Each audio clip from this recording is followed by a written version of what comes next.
Hello, this is Najee Ram. And I'm Jeff Suarez Grant. This is Get With the Program. Yeah, here we talk about a question we have about online course design. As we help faculty build their courses, we have our own questions. Hey, Nat, what's our big question for this episode? We are concluding a semester long course development program where we've worked with faculty through the course design process. What happens next? Well, for us, faculty who've completed their course or revised their course will be subject to a peer review. So, our question for this episode is, why does someone need to review my online course? Well, that's a good question. I think I would want some feedback before I teach that course for the first time. Have someone look it over using a set of common course design standards, see how well the course meets those standards. And then maybe after I teach it once or twice, I'd maybe even have someone look it over again and debrief with me the course design and the experience for the students. So, course design standards are the basis, and where do these standards come from? So, instructional design is a recognized field, with its own experts. These experts, along with instructional designers, faculty with online teaching experience, they have established these standards. There's a couple of notable ones. There's Quality Matters. There's COLT, which is the Quality Learning and Teaching rubric. There's OSCAR, which is a collaboration between SUNY and Online Learning Consortium. So, I know about web design standards based on accessibility guidelines to be in compliance with the ADA. These standards, online course design standards, sound like they're more about teaching and learning. Are there such universal standards for course design? Yeah, I think there are. They are universal, like how easy it is to navigate the course in the learning management system, the clarity of your instructions, how you give grading information, the types of activities you assign, whether there are student to student interactions. Those are all good examples. In what ways are they relevant to interactions in a course, for example? Also, along with instructional design, there's also the field of like learning science, there's educational psychology.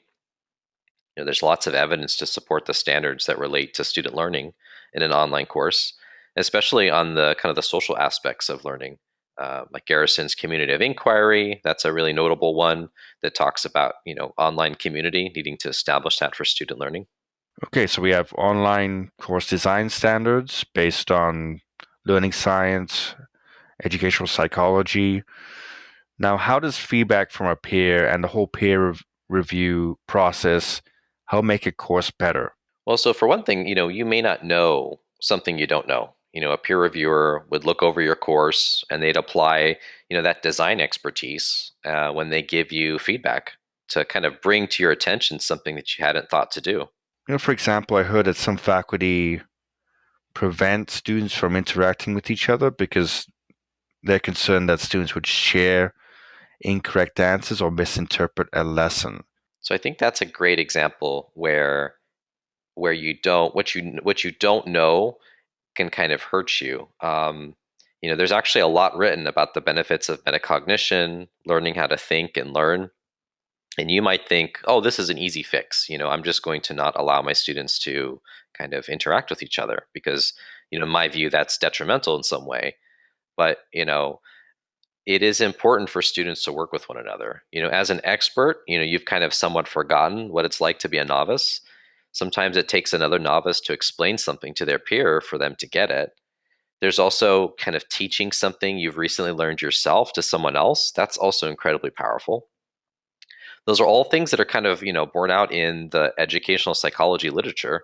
And if you may not be familiar with that, you may not know that, and so that's kind of the purpose of the review. um, that's why you kind of need someone else to kind of help you and to kind of validate your course design.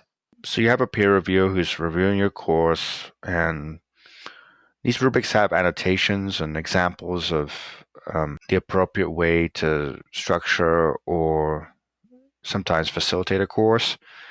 How prescriptive should that feedback be?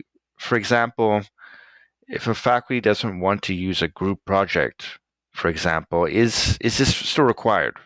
No, it doesn't have to be a group project. It could be some other student to student activity. Going back to like the faculty who's like, no, I don't really want students working with each other. And that's what's great about a review. The reviewer is going to give you lots of ideas to meet the various standards, and they're going to make suggestions based on the annotation. You mentioned that earlier. The annotation is basically an explanation of that standard, how to implement it, and some examples. And this is how your course can continually get better. So the reviewer provides options. Is that correct? It seems so. But couldn't a faculty just review the standards on their own? Yeah, I mean, you absolutely should do that. In fact, self-assessment's great. If you look over those course design standards, you might find some small, obvious change that you can make to save yourself some trouble, to, quickly improve the course. Things that you, again, may not have thought to do. But for some, course design practices, it's not always clear. And it's good to have kind of a second opinion from a colleague with, extensive online teaching experience. And what's another way we can think about this? Like the second opinion, I mean, yeah, like imagine you're writing a manuscript, and it makes sense to you, but does it make sense to your reader? I would want someone, like a trusted colleague, to help me edit my manuscript, to point out what doesn't make sense. All good writers need a good editor. Your course is kind of like it's a novel, right? And it's a work in progress, and you need someone to kind of help you with it, to edit it. Don't faculty get feedback all the time from students, the participants in the course, and faculty can intuit what works and what doesn't from that feedback? So I definitely think you should ask students about their experience in the course. But again, that's something I wonder if a lot of faculty think to do. That's certainly something that we suggest. But in terms of like the experience of students, you kind of want to know about that objectively. And so a faster and better way to kind of get at that student experience is to seek the help of a peer reviewer who's seen lots of courses, taught lots of times online, and they can kind of share that experience with you via their feedback. They're kind of like they're like a surrogate student, right? They're not familiar with your subject matter. They're not familiar with the way that you've organized your course. So they can kind of play the role of the student and give you feedback on how they're encountering it, how they're navigating it, how clear the instructions are. Yeah, unlike a student, there isn't a dual role there. A peer reviewer would have to explain things they find detrimental in the course design, right? So it's they're playing a role of a student, but they're playing a specific role as a peer reviewer as well, which means that they would have to explain things that don't line up with standards or things that can be improved. So, okay, I see that. What happens about, some courses are unique. They have different students, unique composition of students. They have a specific place within a curriculum or institution. How could a peer reviewer's feedback speak to that? I mean, going back to those course design standards are fairly universal. Um, so typically, like on a formal review that's done by like Quality Matters, you're going to have one reviewer who's actually a subject matter expert in that discipline, and so they, along with the other reviewers, they're going to give you lots of good feedback, and they're going to confirm what's working well. They're going to isolate what's not working well based on those common set of standards, and they'll help you prioritize improvements. It's helpful to have someone familiar with course design to help you prioritize what to fix, to identify like easy things, and then to identify things that frankly might take a little bit more work to adjust. Isn't it sufficient for faculty to go off student performance? I think that's tempting, but sometimes we don't always know like what the root cause is of maybe like a high failure rate in a course. Sometimes it's also easy to kind of rationalize negative student feedback. You might say, "Oh, they're not taking the course seriously, or the subject matter is just hard." We want to really believe we're doing a good job, and indeed we are. But it's tempting to kind of explain away negative student feedback or performance. Um, it's also easy to focus on the good parts of the course, so the positive experience of just a few students. You do need someone to kind of objectively evaluate the design and the learning experience. Peer reviews are hard. You're kind of opening yourself to your course and yourself to a degree to some criticism.